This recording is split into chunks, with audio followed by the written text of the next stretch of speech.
Hey guys, so if you're doing the Turkish Get Up Challenge over lockdown, I want to make sure that you are certain you have the overhead mobility to perform it safely for your shoulders, and I'll show you what we're going to do there. Plus wrist strength. Again, when we go to hold a kettlebell or a weight in our hand, then it's going to demand a lot from our wrists and forearms, and hip mobility. So starting with overhead mobility, you can sit with your legs out front if you want, or you can stand against the wall.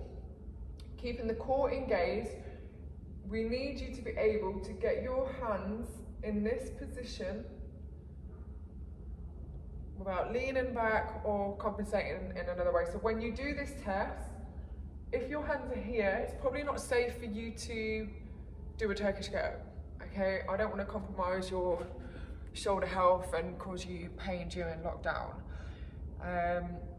Some things you can do to improve that would be just a nice little down cat-cow, child pose, dolphin, forearms, anything that opens up the upper body.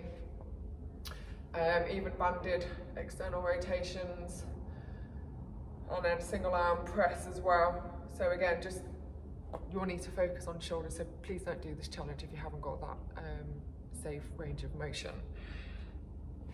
Next one, wrist. So again, I've done these in our classes, warming up the wrist, keeping the fingers nice and tight. You can do some wrist push-ups, you can do the finger ones, wrist rocks. So again, we can hold our weight over our shoulder joint, pushing hands down into the floor, rocking side to side, and then rotating the hands and doing the same again, even going into circles. So make sure you do those every day as well.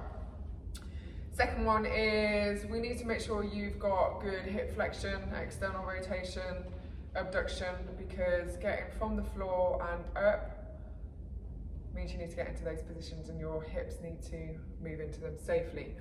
One of those positions is what we call a lateral windmill. So again, one hand would be on the floor, whilst the other is overhead. That's going to put a lot of stress on this hip there. Hear my hip pop? In order to be able to transition safely. So, some tips for you to think about is, think of a deadlift where your hips push back. Okay, this is going to help save your back as well, so you're going to feel a nice little glute stretch. And then bring it back up.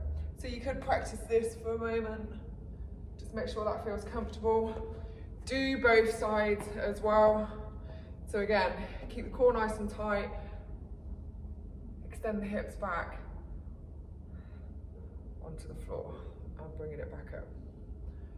At all times, try and keep your shoulder close to your ear as well. We don't want too much movement away. That is again going to stress your shoulder. So test those out before you start this challenge. Practice some of the movements in the second video that you'll all receive, and yeah, let's get started with day one.